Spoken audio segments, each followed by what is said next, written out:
I am promising low taxes, low regulations, low energy costs, low interest rates, secure borders, low crime, and surging incomes for citizens of every race, religion, color, and creed.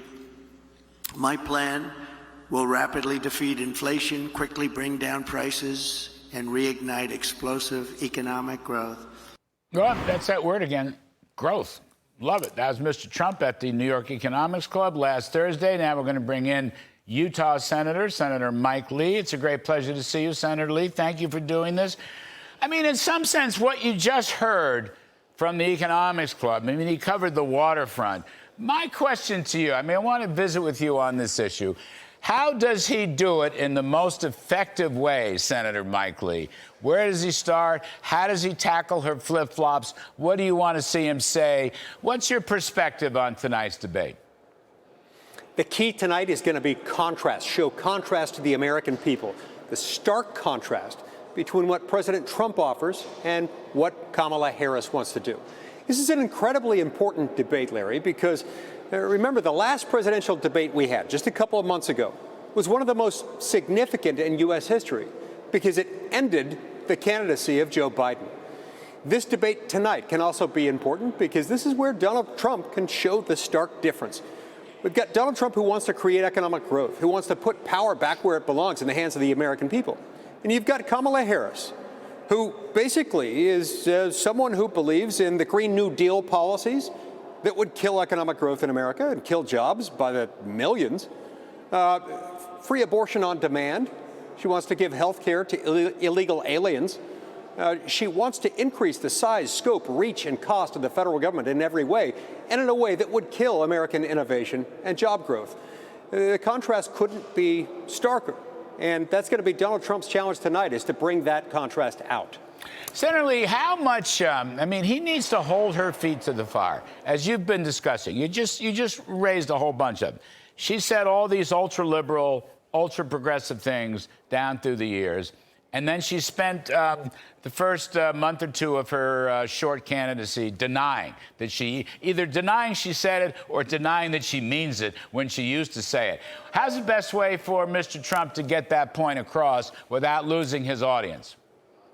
Well, I think he can do it because as only he can. He's very good at short, pithy statements. And I think he needs to call her out on this and to call out things like what happened last night. So Bernie Sanders went on TV last night to defend what she's been doing. Now, he didn't say she doesn't believe in all those socialist policies. He instead said, no, she's doing what she's got to do, what her campaign consultants tell her she's got to do in a campaign. But she still believes in these things. When the American people know what she believes and what she has, in fact, stood for, what policies she's advocated as a senator and more recently as vice president, they'll see how stark this contrast is and that the choice really has to go to Donald Trump. When she told Dana Bash of CNN, my values haven't changed, all right, how do you read that? How do you think most people watching that, I don't know how many watched it, I bet a bunch of people watched it, voters, my values haven't changed, even though she's tried to change so many of her policy statements? How does that work? I mean, does Trump say, you know, his values have never changed? How does he kind of get that out, Senator Lee? I think he ought to ask her point blank. So do you regret being the Senate sponsor of the Green New Deal? Do you regret letting 10 million illegal aliens into this country as border czar while enriching international drug cartels to the tune of tens of billions of dollars a year, and while leaving 100,000 Americans to die of fentanyl poisoning trafficked up through those same cartels? Do you still stand behind those policies or not? Do you think if there were one or two things you want Trump to key on to, Senator Lee, what would they be? What would they be? I would love to have him key in on the fact that under his leadership, the size, scope, reach, and cost of the federal government went down. Right. The cost of living went down, not up. Because when government intrudes less, it unlocks unlimited human potential. It allows American men and women to do what they do best, which is work hard to provide for their families. When government gets more involved, as Kamala Harris has always done in her career as a politician, That's where the American people suffer, starting first and foremost with America's poor and middle class. I think, get your take on this. I want to get to voting rights in a minute, but I think his endorsement by Elon Musk is very important, and any potential commission, like the Peter Grace Commission years ago under Reagan, to sweep through government. You know, Trump becomes a budget cutter. Trump becomes a limited government guy. I know that's after your heart. It's certainly after my heart. I'd like to see him put that out there tonight, what Elon Musk is doing. I mean, Robert Kennedy's a plus, Tulsi Gabbard's a plus, but somehow Elon Musk, that really sends an important message, doesn't it? I couldn't agree more, Larry. Look, Elon Musk is a revolutionary of sorts. He's a genius. We're fortunate to have him in this country and so loyal to this country and all that it stands for. And President Trump is very fortunate to have his endorsement and his blessing. Look, the American people can see what he's done in industry after industry. One recent example is just look at what he's done to X, formerly Twitter. He went on board, fired most of the people, and the place ran more efficiently than ever.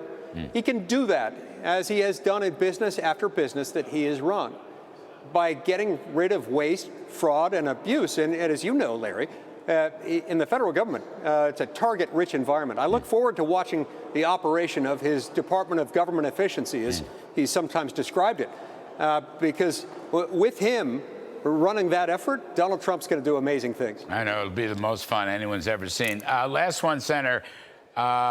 You ought to be a citizen to vote. And there's a story running today, and I know you've been pushing that. We had Senator Tuberville on last night. 140,000 votes in Wisconsin without IDs at all, much less citizenship. Can you just give us 30 seconds on the so-called SAVE Act? And I mean, shouldn't you have to be a citizen to vote in the United States of America? Yes, you should. And not only does the law say that, but nearly all Americans agree that only U.S. citizens should vote in U.S. elections. The problem is we've got some loopholes created in the law that, for various reasons, have made the law very easy to exploit. There's a simple fix that I've introduced called the SAVE Act. The SAVE Act is attached to the spending bill that the House of Representatives will be voting on tomorrow afternoon. The spending bill's not perfect, but we need it to pass. So if you agree with me that only U.S. citizens should vote in U.S. elections, tell your member of the House of Representatives to vote yes on the spending bill with the SAVE Act attached. We've got to get this done. The outcome of this election may well depend on it. Wow. Well said. Thank you. Senator Mike Lee, it's great to see you, sir. Appreciate it very much. Thank Talk you. soon. All right.